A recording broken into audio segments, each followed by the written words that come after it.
ایک شخص حاسم بن ہشام نامی نے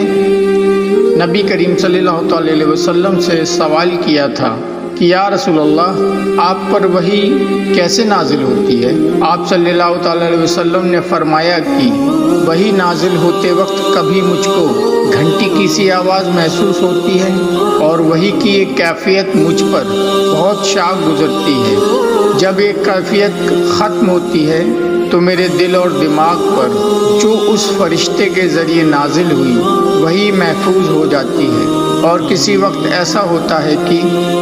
فرشتہ و شکل انسان میرے پاس آتا ہے اور مجھ سے کلام کرتا ہے، اس لیے میں اس کا کہا ہوا یاد رکھ لیتا ہوں۔ عائشہ رضی اللہ تعالیٰ عنہ کا بیان ہے کہ